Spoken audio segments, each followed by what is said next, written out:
سبيل وكتاب الله ضياه دليل. اسم بين الأسماء مرموق يعطاه صدى ينمو ويفوق. مع القرآن ترى العنوان مجمع حلقات الفاروق. اسم بين الأسماء مرموق يعطاه صدى ينمو ويفوق. مع القرآن ترى العنوان مجمع حلقات الفاروق. مجمع حلقات الفاروق. هو نور الجيل لخير سبيل وكتاب الله ضياه دليل. تحفيظ. الحمد لله رب العالمين. الحمد لله القائل: يوم تجد كل نفس ما عملت من خير محضرا. الحمد لله القائل: يوم تجد كل نفس من خير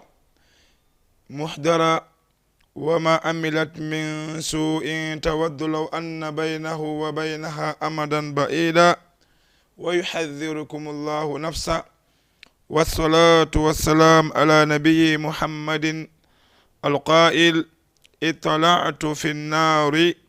فرأيت أكثرها، وإلا النبي القائل: اطلعت في الجنة فرأيت أكثرها الفقراء، واطلعت في النار فرأيت أكثرها النساء.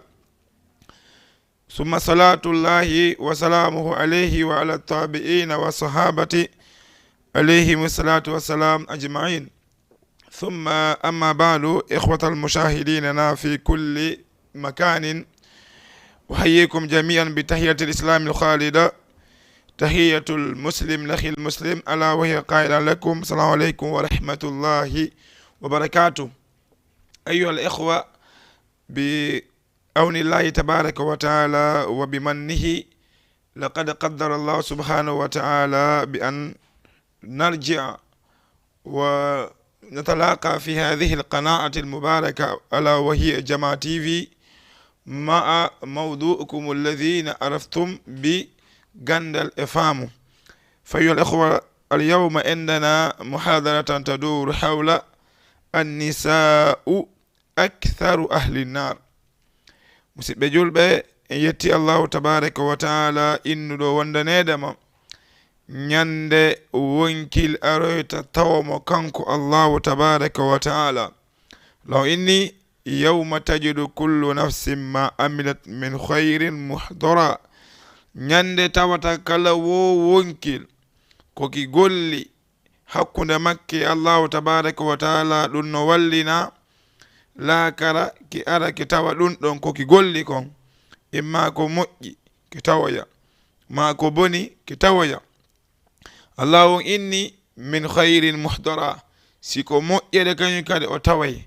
wa ma amilat min su'in tawaddu law anna baynaha wa baynahu amadan ba'ida. si bani adama on kañum kadi tawoyi ko golli kon tawa ko bone, yeloto si tawi Allahu tabaraka wa ta'ala pottindinenomo hakkunde makko e ko bonni kon. hiɗen yetta on Allahu tabaraka wa ta'ala wiwɗo ɗum ɗon ko waɗi o inni ko kanko woni hirnotoɗo jeyaɓe ɓen yurmeɓe. musidɓe julɓe, hiɗen juula e dow annabajo makka o muhammadin sallallahu alayhi wa sallam, ɓe ɓandanteɗema ɓe makaniya wondanedema. min annabajo on mi yehi ko nder aljanna, visitugol nder to ndaara aljanna on. ɓe mi yehi ko nder aljanna, mi ndaari mi tawi ko ɓuri ɗuuɗude ko nder aljanna ko ɓe andantedema ko waasi ɗuɓɓe ɓen. ɓaawo nde mi iwi ɗon mi yehi ko yiite, ndargo yiite ngen no nge wayi. ɓaawo ɗon mi ndaari mi tawi ko ɓuri ɗuuɗude ko nder yiite ko rewɓe ɓen. musidɓe, yewtere meɗen nden ɓaawo nde jowani ɗen annabajo on ɓe makko ɓe ɗum ɗo, hiɗen duwani sahabaɓe ɓen e tabi'ina en e kala jokkituɗo e ɓaawo annabajo on hino waɗa e moƴƴereji ko andantedema annabajo hino e muɗum radiyallahu ani sahabati ajma'in. hare yo allahu tabaraka wa taala o welama e sahabaɓe. musidɓe julɓe, yewtere meɗen nden wiwɗen hande ko ɗum woni annisa'u ahlunnar, maɗum annisa'u aktharu ahlinnar, wondanedema yimɓe en rewɓe ɓen ko kañum ɓuri ɗuɗude ko nder yiite. annisa'u aktharu ahlinnar, rewɓe ɓuri ɗuɗde ko nder yiite. ene ko fi honɗum ko rewɓe ɓuri ɗuɗde ko nder yiite? ɓay ko kamɓe ɓuri ɗuɗude ko Allah won tagi ko, ka fi kala no ton karmakoɓe wiwɓe ko worɓe ɓen ɓuri ɗuɗude rewɓe. kadi sen daari en tawa yeddinaki. mi yewtama no famira, sen daari ko ɓurata mayde ɗum ɗon sa konti wiw ko worɓe ɓen. ɓawo ɗon kañum kadi waw famude ko gorko goto taga ma ko debbo goto taga gorko go kañum kadi o tagama ɗon. wande ko sabu honɗum ko worɓe ɓen ɓuri ɗuɗde rewɓe, ko worɓe ɓen ɓurata wonde ko wonta sabu yontegi maayo. ko kuran ko golete ton ko kamɓe, ko yiite ko golete ton ko kamɓe. idan kala état siji towɗi ko nokkeɗi seɓitiɗi mo andantedema so on tigi rewi ɗo tun maye woni ko worɓe ɓen woni golde ɗon. idan ko ɗum ɗo si karamakoɓe go ino inni awa haray ko worɓe ɓen ɓuri ɗuɗude rewɓe, kono ko worɓe ɓen ɓuri ɗuɗude ko mayata ko ɗum siko tawi ko yiyeten kon ko rewɓe ɓurten famude wonde nedema no ɓuri ɗuɗude. ala kullin en landi tun ene ko honɗum woni sabu rewɓe ɓuri ɗuɗde ko nder yiite. hana ko tawde ko kamɓe ɓuri ɗuɗude, lala na ɗum ɗon. awa ko honɗum woni sabu ɓayi goto kala e meɗen ala ko ɓuri huɗude e ko toroto yo allahu tabaraka wa taala dandumo pottintenamo ha hewti nge yiite. bal musidɓe ari e hadith mandantedema annabajo on sallllahu alayhi wa sallam maki kala on fontuɗo juuɗe inni allahu o mi torikema dandan yiite, torikema allah on dandan yiite, allah on dandan yiite. annabajo maki wa timmi laabi tati wo kolon e ɗon yiite innayi mi torikema an yo allah on dandugo natugol e nder an, dandu o natugol e nder an, dandu o natugol e nder an. annabajo maki mo fonti juuɗe inni allah o mi torikema nadan aljanna, allahu nadan aljanna, allahu nadan aljanna. allahu on nelaɗon humpiten wo aljanna fonta e juuɗe inna ayu allahu mi torikema naado aljanna,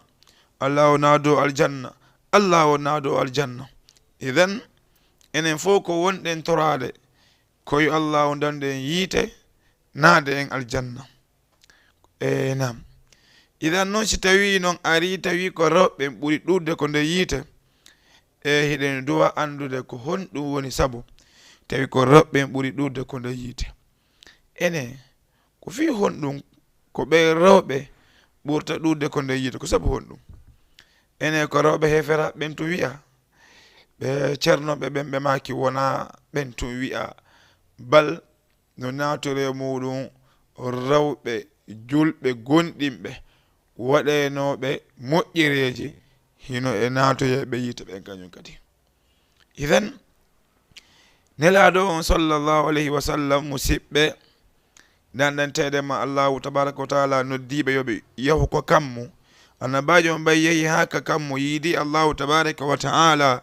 ɗen andi ɓe annabajo ari ha hewti ɓe faalama hiɓɓagol allahu on tawi ɓe woɗɗiti seeɗa allah humpiti en summa dana fatadalla. nelaɗo on ɓurti hiɓɓagol allahu tabaraka wa taala ha fakana qaba qawsayni aw atena, woni hakkude nelaɗon e allah on e laañal karamakoɓe ɗiɗo ceernoɓe kummaluɓe lutodiri. nelaɗon yi'i allahu on ɓe inni nelaɗo yi'ali allah on. ummu men aisha e abdoullahi ibnu abbas maki nelaɗo yi'uno allah on koɓe maki ko nurun ara ko annora mi yi'i. ummuna aisha ɓe maki wo wonde nedam o we nelaɗo yi'ali Allah on dey bal nelaɗo ko ɓe maaki ko nurun anna ara Allah on ko annora ko honno mi yi'irtamo idan ɗum ɗon ko lurral hakkunde karamokoɓe ɓen kadiman musidɓe nelaɗo on alayhi salatu wassalam ɓay ɓe yehi ko nde yiite ɓay ɓe gayni yidde Allahu tabaraka wa taala Allah on inni ayo Muhammad immo yaha ko nde aljanna annabajo on sallallahu alayhi wa sallam ɓe immi ɓe yehi ko nde aljanna ɓe ndaari ha ɓe gayni ɓe yalti Allah inni ko ayo Muhammad yonali tawo yahugo yiite kañum kadi ndaara annabajo on immi sallallahu alayhi wa sallam ɓe yehi ko yiite heɓe ndaara annabajo on ɓay iwi ton yalti yiidi Allahu tabaraka wa taala jippike ko dow leydi ɗo ɓe ari ɓe tolude e sahabaɓe annabajo on sallallahu alayhi wa sallam maki wo itala'tu fi nnari fara'tu ma itala'tu fi ljannati fara'aytu aktharaha alfuqara wa tala'tu fi nnari fara'aytu akthara ahliha annisa annabajo on sallallahu alayhi wa sallam maki sahabaɓe nde mi yahuno ko kammu Allah on udditanonon dambude aljanna ɗe min hati ko nde aljanna mi ndaari mi visiti wallahi mi tawi ko ɓuri ɗudde ton ko wasuɗuɓe ɓen ɗanni ko mboni wasuɗo ko pauvre ɓe ɓen awa fino famira ɓay joni porte on ɗum witino famuji ɗin idan ko wasuɗuɓe ɓen ko ɓen ɓuri ɗuɗude ko nde aljanna annabajo makino wa tala'tu fi nnari mi yehi ko yiite kañum kadi fara'aytu mi yi'i ko nde yiite akthara ahliha ko ɓuri heewude e yimɓe yiite on ɓe maaki annisa ko ɓen ɓuri ɗuɗde ko nde yiite subhanallah bandirawo ko fi hon ɗum ko raɓɓen ɓuri ɗuɗde ko nde yiite ko ɗum waɗi wallahi ari hadith mannanteɗo makko Aba Hurayra radiyallahu anhu filli o maaki o annabajo sallallahu alaihi wa sallama humpiten kadi hadis ɗimmo wonedema itala'tu fi nnari fara'aytu akthara ahliha annisa wa tala'tu fi ljanna fara'aytu akthara ahliha alfuqara hay joni kono no lutondiri e oto oɗo ko ɓe maaki ko mi ati yahude ko yiite mi ndaari yiite ngen ɓay mi gayi ndaade yiite ngen mi ndaari mi tawi ko ɓuri ɗudde ko nde yiite ko rewɓen ɓawo nde mi gayni ɗum ɗon kañum kadi mi yehi ko aljanna mi ndaari ko tawi mi ndaari mi tawi ko ɓuri ɗuɗde ko nde aljanna ko waasi ɗuɓe ɓen yimɓe baasoɓe ɓe andanteede mo goɗɗo wattanta fiiyila e ɓeɗo ko ɓen ɓuri ɗuɗude ko nder aljanna isen musidɓe nelaɗo hoore mum ɓe tawi ɗum ɗo mapiniɓe nelaɗo e hoore mum ɓe tawi ɓe faala heɓalngol roɓɓen feere wallitoɓe fi wata ɓe ɗuuɗoy ko nde yita wata ɓe naatoy ɗuyta seeɗaɓe annabajo on sallallahu alayhi wa sallam maki o ya ma'ashara an-nisaa tasaddaqna wa akthirna al-istighfara fa inni ra'aytukunna akthara ahli an-nar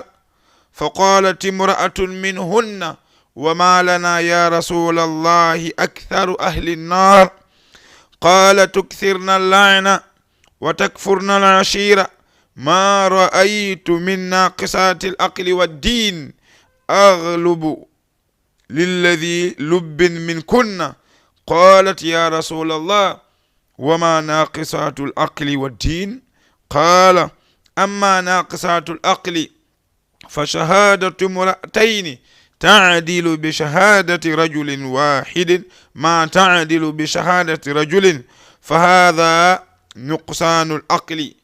وتمكثن الأيام لا تصلي وتفتر فهذا نقصان الدين النبي صلى الله عليه وسلم ماكي تاي ko ɓe yii ko nder yiite ko roɓɓen ɓuri ɗuurde ton mapiniɓe ɓe noddi roɓɓen ɗacci ha sahabiyat ɓe ɓen jooɗi neaɗo maki ya ma'ashara nisa ko onon yo denta sonnaɓe tasaddaqna aw hebbine ko okkirto nani ala ko ɓuri wuddude ha hewti roɓɓe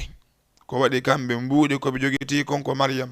fiyo debbo yo yaltin inna moodi mum hino defanima hirande wu walla ƴetti mbuuɗi mum soodani moodi mum kompule, ƴetti mbuuɗi mum soodi walla ƴetti mbuuɗi okkitiri yaasi, ɗuuɗa e maɓɓe. Neɗo maaki onon rewɓen tasaddaqna, okkitire, wa akthirna al istighfara, ɗuɗɗine insinagol, ɗuɗɗine ko tuuba ton torɗon yo allahu tabaraka wa taala yafana on. ko waɗi fa inni ra'aytu akthar ahli nnar, wondanedemo de min nelaɗo mi yi'i ko ɓuri ɗuuɗude ko nde yiite ko onon dey ɓeɗo rewɓe mi ɓuri yiidude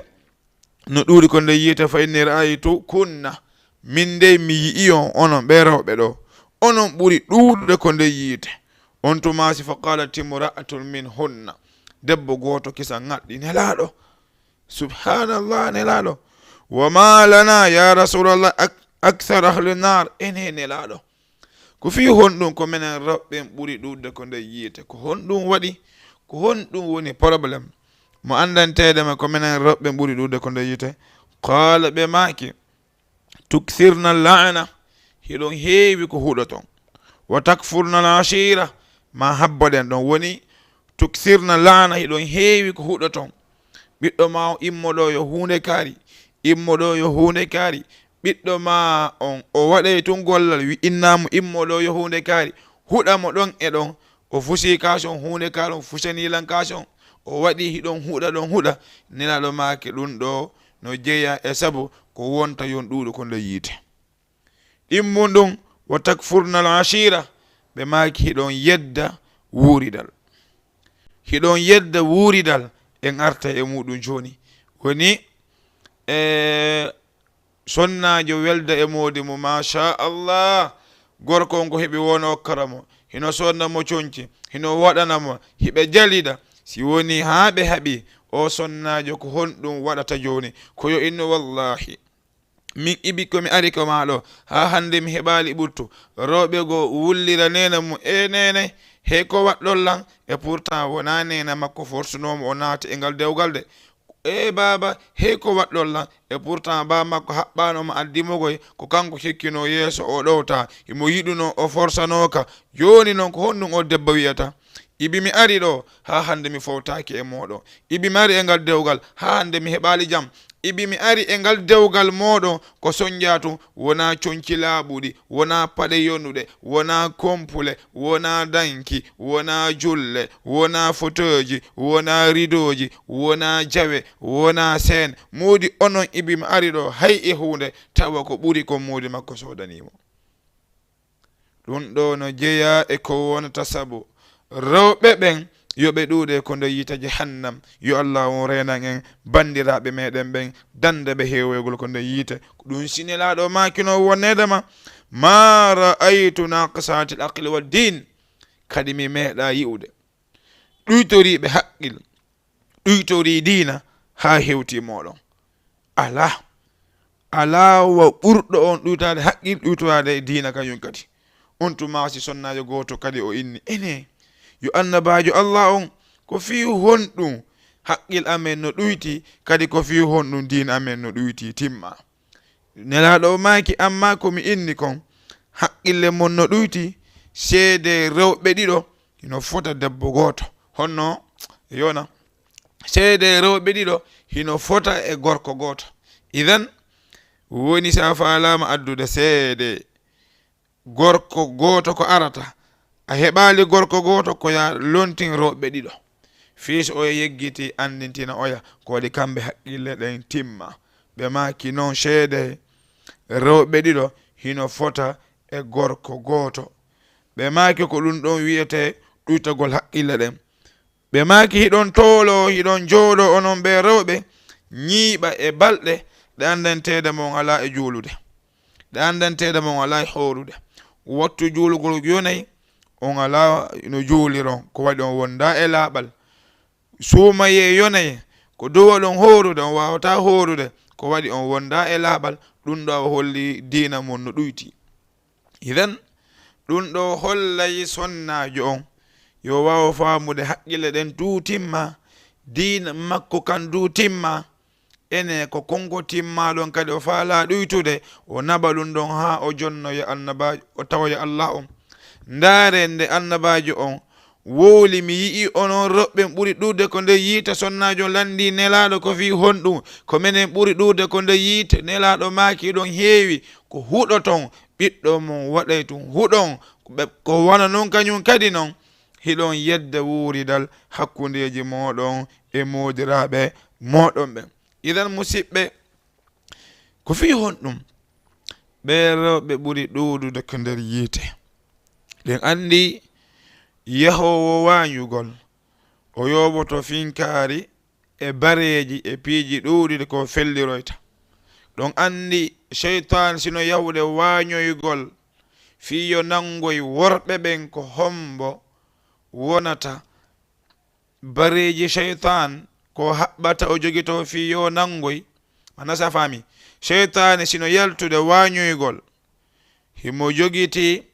bareji ɗuuɗude ko haɓɓata o yaada wañu. ɗo andi ko hombo woni ɗin bareji ko cheytan ko rewɓe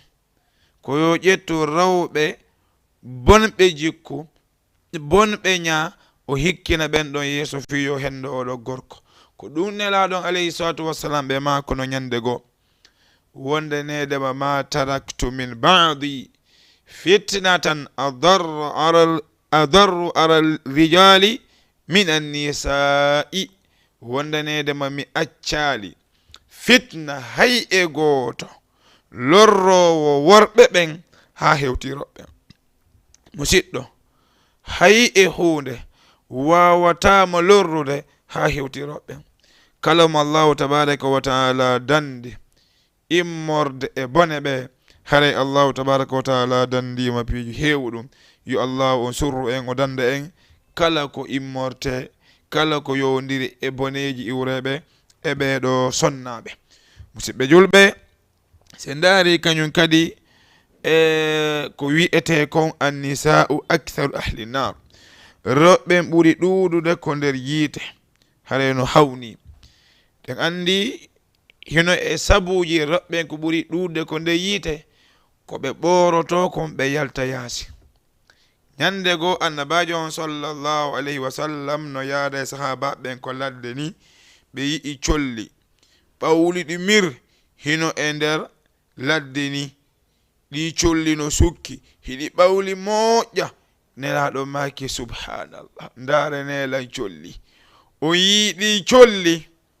ɗe andantede ma koyɗe ɗen hino wojji toni ɗin hino soyiɗi ma kañum ɗiɗin no goɗɗi ɗin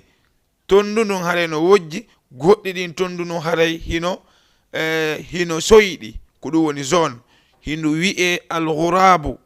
ɓe maki wo on yi'i sifa ɗi colli ɓaleji niɓɓituɗi natata aljanna e rewɓe an ɓen si wona wawɗo wonu ɗi colli wayi. henam allah on inni ya ayyuhan nabi ko ayyo annabajo on qul li azwajika wi'an ɓinguli maɗin wa banatika e ɓiɓɓe maɓen wa nisa'il mu'minina e sonnaɓe gonɗinɓe ɓen yudinina alayhinna min jalabibihin yoɓe jippin ɓe daasa firi gantaji maɓɓe ɗin awa yoɓe buumu ɓallu maɓɓe ɗum. nelaɗo maki almar'atu awra sonnajo ko awra wallahi nelaɗo maki almar'atu awra hiɗa faala ɓiɗɗo ma yo barko wata eto gorko mo wona muudima yo yi'u enduma walla awra ma yaasi surtout enduma haray andu ɓiɗɗo ma on enduma ndu weɓitata yaasi sonnajo an yaada e ɓiɗɗo ma ko nder otoje o weele yaltina enduma e tumbere yimɓe foppu no ndaara woɓɓe no ndaara no belɗo woɓɓe no ndaara no kuulo an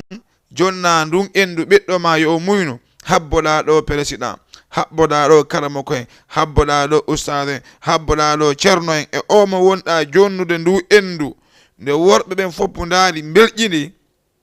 yaha ko dennabo ɓiɗɗo ma on wulla ya yahu sera suuɗoɗa e nder suudu a wakkilotako ɗum ko ya yaltin enduma e tumbere fopp ina henolan ɗo subhanallah ene ko honde tuma kan hersa ɗon lanni e rewɓe ɓen kere on anda no jeeya e ko wonta sabu moolanaɗo yo naatu yiite woni ƴettugol awraji mo moolanaɗi ɗin weeɓi ton ko yaasi. ko ɗum sonnajo goto watno ñande goo e nder otowal jemma himo yahude wo laawol yahugol laggine. sonnajo ngo filli wo o maaki wo kanko koko iwi on voyage ɗon o arto yettiti gaare. wo harimo ko nder otowal mo wondi ɓiɗɗo makko goto. e nder muɗum himo muyninde paykunkun kono tawi ronkere e ŋorre heɓimo ha non tawi mo towlodi ɗon e gorko goo. wo ko honɗum on gorko ɗon waɗi. wo gorko on tuttin paykunkun maɗɗi mo endu ndun hino muyna mo. on yii ko tawde kanko hari o heɓali haqqille yo suubu o suuɗa endu ndun o weeɓitunu ko nder oto o hawri noon e yetta baajo on ɗon sikkuɗo ko ɗon haalata. o maɗɗi endu ndun ɗon himo jokki enɗan. subhanallah. sonnajo reynu awra maɗa almar'atu awra. sallallahu alayhi wa sallam natata aljanna si wona mo andantede ma sonnajo no suumi awra mum kon woni natowo aljanna. yo allahu tabaraka wa taala yurme bandiraɓe meɗen ɓen. yo allah on yafanoɓe. kono wallahi no hulɓini musidɓe annabajo on sallallahu alayhi wa sallama ɓe maki wo wondanedema wa sharru nisaikum ko ɓuri bonde e rewɓe moɗon ɓen ko ko sharru honno wa sharru nisaikum ko ɓuri bonde e rewɓe ɓen almutafarrijatu almutakhayyilatu wa hunna almunafiqatu la yadkhulna aljannata minhunna illa mithlu lghurabil a'sami. ne haɗo maki wo ko ɓuri bonde e rewɓe mum ko ɓe rewɓe ɓooriɓe accite ɓandu mum no wirta hoore mum ko ɓen ɓuri bonde e rewɓe ɓen. ɓe maki wa hunnal munafiqatu ko ɓe woni nafigiɓe ɓen. ɓe maki noon la yadkhulna aljannata ɓe natata aljanna dey min hunna e ɓe rewɓe wawɓe ni ɓortiɓe ni illa mithlu lghurabil asami si wona sifa sondu ndu andanteɗama ndu ɓawlimiron ɓandu num fof no suumi ko o woni natowo aljanna e rewɓe ɓen. subhanallah. ɗon andi aroyeyi ñalande dargal ko weendu annabajo on sallallahu alayhi wa sallam. annabajo no okka weendu no andanteɗama kala yarɗo e mayru o ɗon ɗetaki abadan heɓo ɗon woɓɓe ɓe andanteɗama hiɓe rangude rewɓe goo ranga yahugol ɗon kadi rangetake. mi falju rangetake hiɓe yahude ɓe lumbi sirate kala ko yowdiri e probléme dargal ɓe feƴƴi rewɓen. oɗo debbo feƴƴi sirate. oɗo debbo o kala ko yowdiri e andeji e probléme bi dargal kanko gaynidi e muɗum o feƴƴi. o wi joni noon himo yahude so ari ha o hewti mo yahude ko weendu annabajo on o yara ɗon. o ari ha o hewti ko weendu annabajo on sallallahu alayhi wa sallam ko honɗum ɓe makanimo yo aro yara accemo aro yara. malaika ɓe nangi dabbo on ɓe inni yo yiltito fokkita ko aljanna. annabajo on inni accitemo o aro yara o ko yimɓe am ɓenni. annabajo on inni accitemo. malaika ɓe jaabi an yo annabajo a andano o ko waɗuno ɓawo maɗa. ɓe wattituno sunna ɓe nguli maɗi ɓornitono kon ɓe ɓornanoki ɗum bal kamɓe ɓe faamuno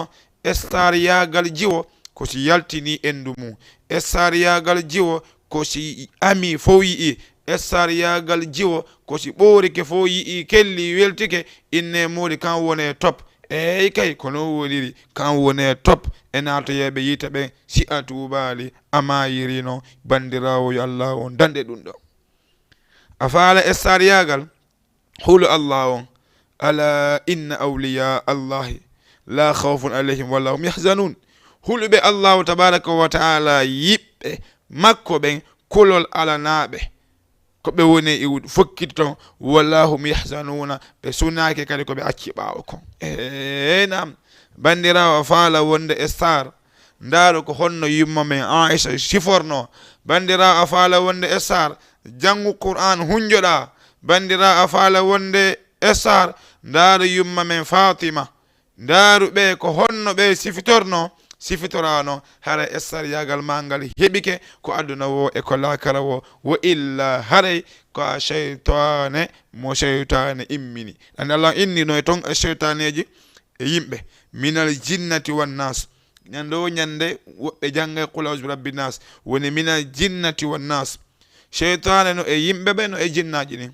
idan bandirawo rento wonde cheytane tawa ko an cheytane imminta yo yahu nanga worɓe ɓen aray aboni no min feendo ɗo worɓe ɓen ɗo fop ko min woni e feetande nam ɓay ka am ɓuri halkade ka am ɓe feetanta ko ɗum woni e sariyagal hiɗa ɓurni conki wo holuɗo mahi heɗo annisa'u aktharu ahli nar roɓɓe ɓuri ɗuɗde ko nde yiita ko fi hon ɗum heɗo musidɗo bandirawo heɗo ko fi hon ɗum ko noon ɓuri ɗuɗde ko nde yiite oɗo hadith o yettama Aba Hurayra radiyallahu anhu o maki wo qala sallallahu alayhi wa sallam annabaji Allah o maki wo sinfani min ahli nnar lam arahuma qawmun ma'ahum siyatun ka adnabil baqarati yadribuna biha an-nas wa nisa'un kasiyatun عاريات موملات مائلات رؤوسهن كأسنمة البخت المائلة لا يدخل إن ريحها ليوجد من مسيرة كذا وكذا مصيبة الله أكبر النبي صلى الله عليه وسلم ماكي حين دو فديجي puɗiɗi yimɓe ɗiɗono ɗo none ɗiɗono ɗo lam arahuma ɓe arali taw hawnaki noon ɓe aroye ɓawan kono lan yewti ɗon alamande maɓɓe noɓe wayi ko hombo woni ɓen nelaɗo ɓe on yi'ali taw ko hombo woni nden fedde ko hombo woni ɓen ɗiɗo ko homɓe woni on groupe mo andantedema onon nelaɗo o maki on yi'ali taw ɓe maki wo wonde nedema sinfani min ahli nar groupe ɗiɗino ɗo none ɗiɗono ɗo yimɓe ɗiɗono ɗo ɓeɗo koye yimɓe yiite ɓe jeeya lam arahuma mi yi'ali ɓeɗo ko hombo woni ɓen nelaɗo ɓe on yi'ali ɓe maki ko qawmun arana on e maɓɓe humpaɗa awa ko qawmun ko yimɓe ma'ahum siyatun ka adnabil baqarati hiɓe mari looci waytata a innay nagge hara kamɓe yadribuna biha nas hiɓe ƴetta ɗum ɗon lappa yimɓe ɓen no waytawa koye lekkoye sooriɓe ɓen ko jogitoto woɓɓe yeeya dowla e dow population o no luuɓo musidɓe na ɗum ɗon himmiren ɗimmu ɗum ɓe maki woni sa'un no ton riyatun holuɓe ariyatun holtuɓe hiɓe holi conci hiɓe mari valise tew conci kono koɓe holuɓe ɓe ala conci asiyatun honno kasiyatun ariyatun mumilatun mailatun ɓe maki rewɓe ko ɓoyliɓe ɓen rewɓe ko ɓoylayɓe kañum kadi ru'usu hunna namatil buhtil maila ko e maɓɓe ɗen no wayta wo ƴuugere daaru si ɓe waɗi hon ɗum gere fasi ɗi walla mesji ɗi ɓe haɓɓi dowga ko honɗum firtirta ɓuri ɗum ɗon musidɗo ko honɗum wiyata jamil annabajo on ɓe maki o wondanedema la yadkhulna aljannata ɓe rewɓe wawɓe ni maruɓe conci hewude kono koɓe holɓe ɓe rewɓe maruɓe ƴuugeje ko'e ɗen dow ɗe gandi goto hoore mum ɓuuta ko gere fasi e mesi koɓe moto honno cuncollo ɗum dowga ko ɗum wonta sabu ƴuugere nden dowga idan neɗo maki wo la yadkhulna aljannata wawɗo ni ha mayiri ni eɓe natta aljanna wala yajidna rihaha o heɓata barngol aljanna on wa inna rihaha no barngol aljanna la yujadu min masiratin kada wa kada hino heɓoro embele ko yarete wono ni riwaya go masirata shahr embele ko seppete yare lewru si tawi hakkunde ko barngol ngol iwata ton ko ton faalla hewtude ay seppay lewru si hewtuɗa ko barngol ngol fuɗɗoto urde ɗon wono hay hakkunde ɗon e ɗon ɓeɗo rewɓe ɓe arata takko muɗum subhanallah na kan noon fi ɓe natal janna fi kala no e maɓɓe sunnoyteɓe ko nde yiite ha ɓawla mir yaltine kañum kadi loote sabu ko ɓe gonɗinoɓe seeɗa ɓe waɗi bakkatuji ɓe naate aljanna ɗum no woodi mais musidɗo ɗo ya hokkata ñaama hiɗa yiɗi arɗo men nangama luuɓoma lettama ha ɓawo ɗon ala noon ñaama a yiɗa ɗum ko aduna awa ko honɗum yiɗuɗa atorogo sunnede ara tawa aljanna o moodi pilasiji ɗin dow fof occupama an ara hoɗa lega musidɗo hi bandirawo hara ko saabu honɗum ɗa yiɗuno wonde e sar yo worɓe ɓen yi'u ɓandu ma ndu ɗa yiɗuno heɓude abonné ko tiktok maɗa tawɗa ko ya ɓooro fi worɓe ɓen yi'u a yiɗuno nantudo inde yo bandirawo tawɗa ko ya ɓooro fiya nantu inde a yiɗuno fiima yo wowle tawɗa ala lawol ngol rewata si wona ko ya ɓooro coñci islamu on ɓornoɗa coñci cheytan ama lumminoɗa hoccoɗa ajjoɗa ka andi none no waɗata fiya heɓu abonné fiya heɓu buzz fiya heɓu andeɓe fiya heɓu mbuuɗi amma wallahi ɗin mbuuɗi wontoneyte ninse on bos ɗon wontoneyte ninse si a maayi e dow ɗum ɗon a faala noon tuubude ko ɗum habbiɗa a faala innude ha si ɓuyi seeɗa mi tuubay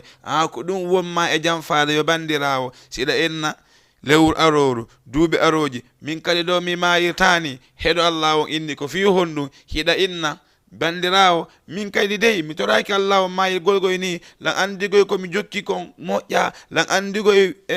moɗagol meesi moƴƴa lan andigoy jardagol moƴƴa lan andigoy amugol moƴƴa lan andigoy heɗagol misikigoy moƴƴa lan andigoy wujjugol moƴƴa kono noon min kadi mi toraki allah o mayirgol ni hi a toraki allah o mayirgol ni kono hiɗa andi ko hono tuma mayata a anda allah inni ko fi honɗum hiɗa sato ñalande nde fewata ko fi honɗum hiɗa sato lewru nde fewata bal yuridul insanu liyafjura amamahu bani adama on o yiɗutunde o yeddata yeeso makko o inna mi wonata ɗo e peewal mi acci hasi ɓuri seeɗa mi feewa kalla wallahi ko ɗum ɓe yemmaka no en ko al akhdari ɓe maki fa innahu min alamati shaqa'i ko ɗo woni alamande marke seede wal khidlani e jasinede bandirawo a daɗiwo bandirawo a fuutike wo bandirawo a sortike lette allah o wo ko sa wuuri ko aduna no yumma men Aisha wuurirno Maymuna Fatima no ɓe wuurirno si a tefi a andi ɓe ko honno wa'uno a wa'ino kono ko honɗum himmirma ko ndarugol essarɓe rewɓe wallahi mi andita inde debbo mo annantedam ko amowo ubien ko yimowo walla ko jokkuɗo hunde tawata ko ɗum andira sina ɗum kay mi addayno inde rewɓe ɓen fiya faamu joni hombo e rewɓe mi addantama ala kulli wallahi mi anditali lam astahdirhu mi anditali kono an hiɗa andi ko rewɓe homɓe feeno ɗo wi'a hino ko top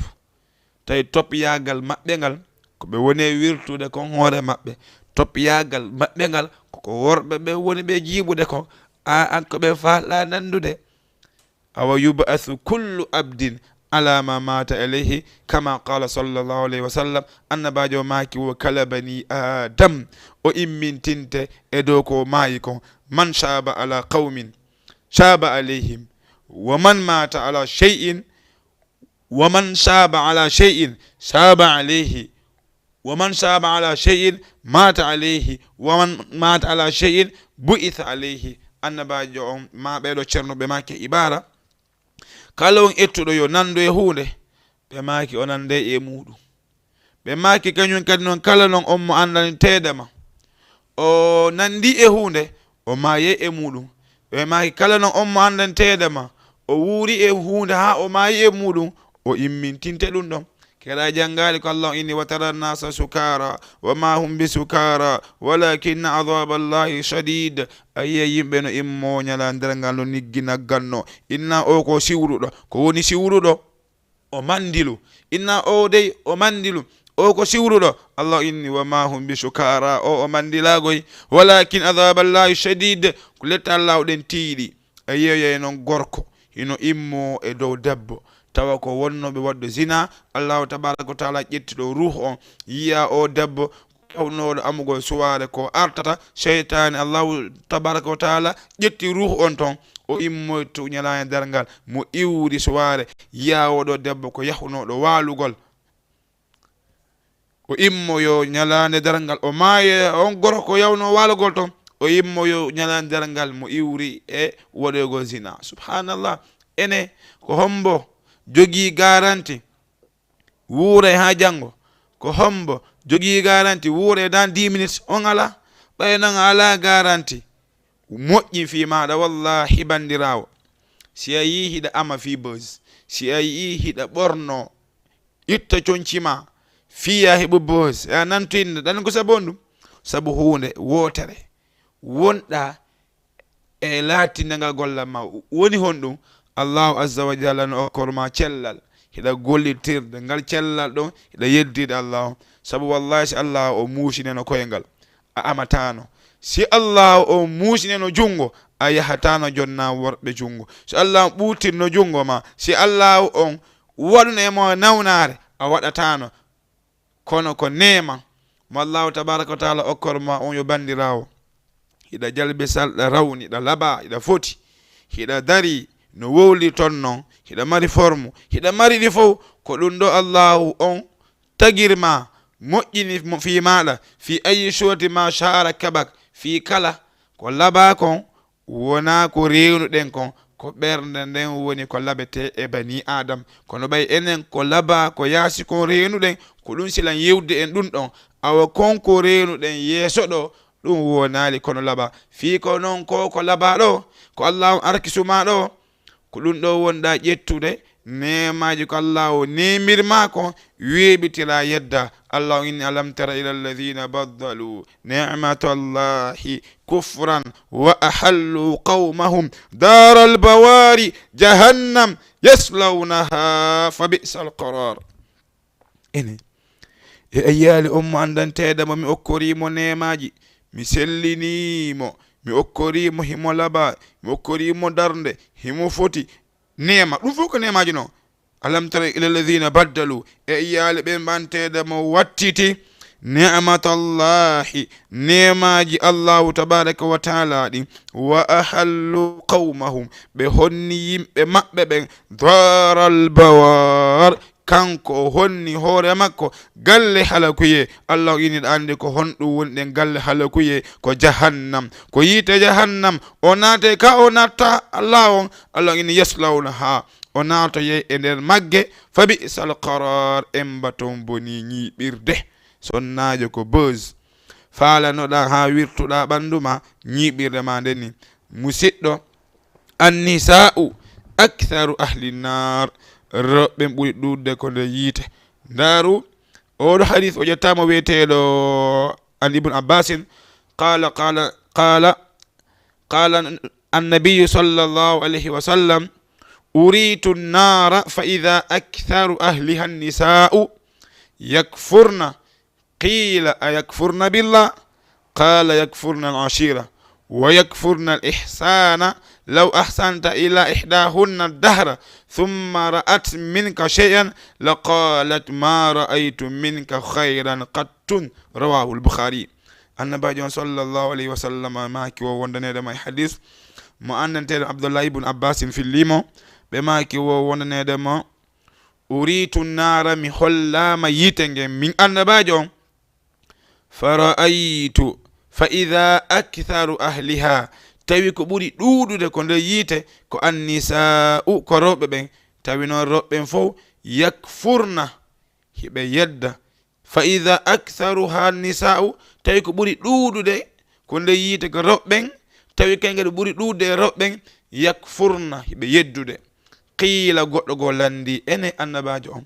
a yakfurna billah ene ɓe yedday Allah on woni. qal ɓe maaki yakfurna al ashira ɓe yedday wuuridal wa yakfurna al ihsana ɓe yedday moƴƴaare ko gorko on moƴƴi e maɓɓe no ɓe woni e wuuridude noon e gorko on si ɓe seytini koye ɓe yeggito fof ko wala noon kañum kadi hiɓe bonnitay kala ko ɓe waɗana e moƴƴere. musidɗo ñande go ari qissa mo andantedema ko gorko goto sonnajo muɗum ɓe haaɓi e sonnajo on ɓe yehi joni ko yimɓe sonnajo on yewtugol kono ɓe inni yoɓe yahu e jungo ceernojo jogiiɗo faamu yewtana ɓe ñawana ɓe. ɓe inni awa gorko on wowli ha gayni debbo on wowli ha gayni oye ceernojo inni ɓayi o ceernojo ko kanko woni ñaawowo hakkunde worɓe ɓen hakkunde debbo on e moodi mum. o inni ɓayi on haɓi joni an ƴettu ndi ɗo kaydiri o jonni debbo on. o inni an kadi gorko on jaɓu ndi ɗo kaydiri. o inni hino karambol o jonni goto kala e muɗum bik. o inni windanan kala ko andituɗa ɗimmo ma on hino wondanma nafoore moodi ma ko nafu ma kon windanan ɗon sengo an kadi windanan ɗon ɓeygu ma. subhanallah. debbo on windi ha inni ustade en on wallatalan ɗon kadi e kaydiri ɗimmiri mi hebbini nder e ɓaawo. ɓinni ɗon hawri habbam jonnama ɗo kaydiri winda kala boneji mo andantedema moodi ma heno jogitani ma winda ɗon inni awa. gorkon kadi inni kala mo koyen kaydiran ɗin heewi nder e ɓaawo luɓeylan ɗon kaydiri mi winda kadi no heddi. o inni moƴƴi ƴettudi kaydiri ɗimmiri ɗo winda ɗon kala ko ɓeygu ma joganima e lorraji windu ɗon. o inni awa. debbo on windi lorra goto koɓe haaɓi kon hanki. gorko on kañum kadi windi lorra goto koɓe haaɓi kon hanki. o inni hino ɗo ustade en debbo on kadi inni hino ɗo ko ɗiɗo fof nafooreji ɗinni ko moodi an nafooreji ɗinni ko ɓeygu an. o inni awa joni addi lorraji kadi ko moodi ma jogani ma kon sonnajo on jonniri. an kadi gorko on addi lorraji ko ɓeygu ma lorratama kon o jonniri. gorko on woni ceerno en ɓe ndaar ɓe tawi koko ɓe haɓuno kon hanki goto kala e maɓɓe windi. o ceernojo inni subhanallah ene ko sabu nde bonnere wotere ɗo faala ɗon haɓugol hakkundeji moɗon yeggi ton nafooreji dongal ko winduɗon ha ɗaɓɓuɗon kaydiri ɗimmi. ɓe maaki wattene yilesnaɗum ngo bonne woni dewgal moɗon ngal. idan en yii rewɓe ɓen ɓe yedde fi kala wuuridal nina ɗon noon ko ɗum noon maaki oɗo hadith ɓe maaki wo wondanedema uritu nara mi hollama yiite ngen fa ida aktharu ahliha annisa tawi ko ɓuri ɗuude ko nde yiite ko rewɓe ɓen tawi rewɓe noon yakfurna hiɓe yedda. qila a yakfurna billah oya inni enene laaɗo rewɓen yedde woni Allah on. qala ɓe maaki yakfurna al ashira rewɓe ɓen ko ɓe woni e yeddude ko wuuridal wa yakfurna al ihsana hiɓe yedda kañum kadi moƴƴogal ko ɓe moƴƴodirta e moodi maɓɓe. law ahsanta ila ihdahunna nelaɗo maki sinno non gorko moƴƴike e goto e rewɓe dahra hitande thumma ra'at minka shay'an debbo on yii e maɗa hunde nde anteɗa mo weltinali mo ñallande wotere qalat debbo on innay ma ra'aytu minka khayran qattun ibi wonduden ha hande mi yaali ma jang mingoy ko nena naadimi e ngal dewgal mingoy ko baba naadimi e ngal dewgal mingoy mi forsa pourtant a forsaka ha heɓulaɗo ɓiɗɗo ma arana on a forsaka ha heɓulaɗo ɓiɗɗo ma ɗimmo a forsaka ha heɓuɗa ɓiɗɗo ma tammo on a forsaka ha heɓuɗa ɓiɗɗo ma hikkutuɗo ɗon on kono ɓay hande metti o wullira nena makko e nene ko nene ma fortunoma rente bandiraɓe ɗe golle moɗon ko golle ɗeytuɗe ɗe andantedema goɗɗo julɗo no duwa rentogol ɗum ɗon musidɗo julɗo. idan annisa'u aktharu ahli nnar, rewɓe ɓen ɓuri ɗuɗde ko nder yiite musidɓe julɓe. idan en yiiɗo en faami wonde nedema no jeeya e sabuji fiyen raɓɓindi no anden no jeeya e sabuji ko naadata rewɓe yiite ɓe ɗuuɗi ko ɓe huɗata yoɓe accu huɗugol ngol naade ɓe yiite. hiɓe ɗuuɗi ko ɓe yeddata wuuridal gorko on ko o wakkili wo ñande o raɓɓinɗini on innay ha hande o waɗnalon e hunde ɗum kañum kadi no naada rewɓe yiite. hino ɗon kañum kadi ko naadata rewɓe yiite ɓortagol ɓe ɓandu ndun haa ndu wirto wonno ɓe ɓornoto non fendo ko yaasi andare tum wiya subhanallah ɗum ɗon no naade ɓe yiite ko wona non kañum kadi shirkugol rewɓen kañum kadi yaha karamma ko ñammina moodi mum ñammina ɓiɗɗo mum ñammina siina mum ñammina fiitum yo yiɗe ɗum ɗon kañum kadi no jeeya e ko natta ɓe yiite. idan musidɗo julɗo bandirawo am mi torike mo tuubu ruttitoɗa ko adi yo laawa ko laawoto kon yo laawo anditu yo bandirawo ñande goo ko antum wonta ko kabru maɗa. allah on humpiti en e hadithul quddusi wonde nedam an yo bandirawo sa sullama a surrama ko ne kabru allah on are tawama ko ne kabru innama abdi ayna alladhina dafanuka dhahabu wa tarakuka walaw dhallu ma'aka ma nafauka ene ko an wonno e wadde essariyagal hollira ɓandu mum fi heɓu bos ene ayna alladhina wada dafanuka honto ɓen surruɓe ma woni ayna alladhina dafanuka honto ɓen surruɓe ma woni wa fi turabi wada'uka ene an essariyagal ma fof ko nantuɗa kon inde fof ko ko cewnuɗa bos fof ene wa fi turabi wada'uka koko leydi ɗo ko ɗo ɓe wallima kadi dhahabu wa tarakuka ɓe yehi ɓe accima allahu inni walaw dhallu ma'aka ma nafa'uka haysi ɓe heddino ɗo ɓe nafatano magoy. ka en yi'i ko goɗɗo wawata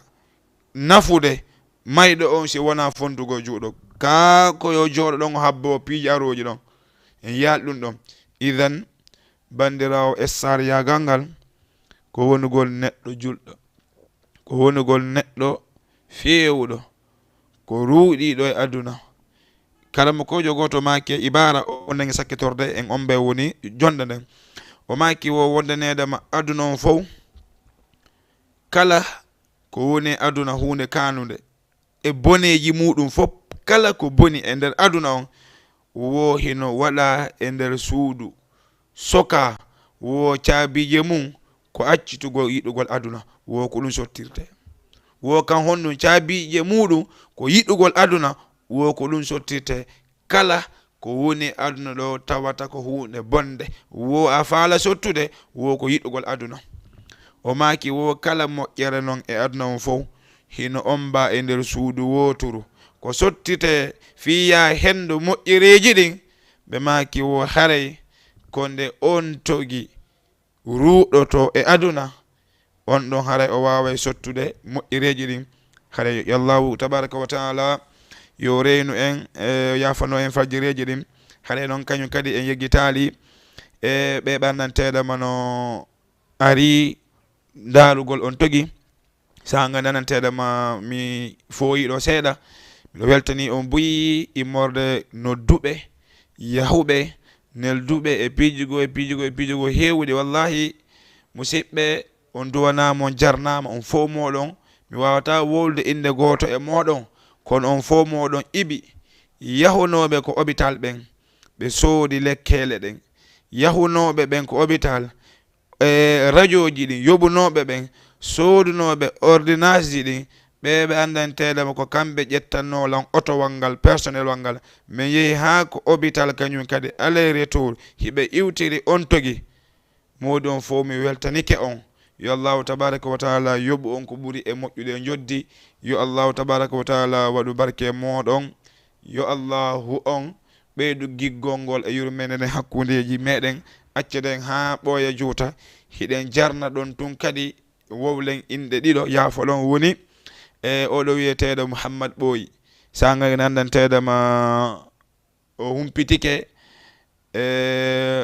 ko heɓilankon ko ɗon e ɗon wallahi o inni oustad inuminam o inni haalneɗen ko hôpital hongal mi woni yahude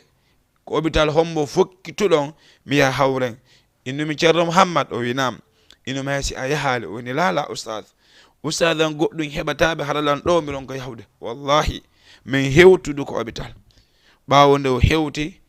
o habbi ha min gayni lekkele ko sotte kadi o ƴetti o sowti eɗen jarnamo boyi ceerno Mouhammad Ɓooyi hiɗen jarna kadi ɓeɗo cheikh oustad Aboubacry ɓananteɗema kamɓe ƴetti otowal maɓɓe ngal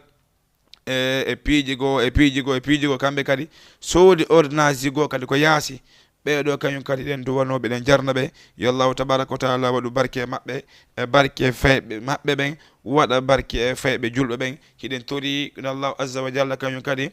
yanñinante e nokku Jama TV waɗa muɗum barke junna balɗe joom muɗum waɗa barke e nokku on allahu tabaraka wa taala jarna e jon nokku on allahu tabaraka wa taala yanñana ɓe kono noon miɗo haala noon hande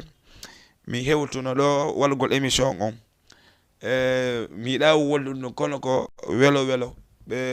waɗaninmi ɗo soƴƴari molanadi mandanteɗam hiɗen jarna ɓe boyi woni kamɓe DG woni ceerno Wuri yallahu tabaraka wa taala waɗu barke e feɓɓen e soƴƴari ndin hiɗen inna kañum kadi defuɓe ɓen kañum kadi ɓe defi ha weeli yallahu tabaraka wa taala waɗu barki e ɓe julna balɗe ɗen kala wo ko tawi feewi e nder émission o no iwre allahu tabaraka wa taala kala wo ko tawi on degui falji e muɗum hara no iwre on degui cheytan gandal timmogal ko jomira on woni ko herani fal ilmu inda allahi aqulu ma tasma'u min adh-dhikri wal ayati wa salli allahumma wa sallim ala nabina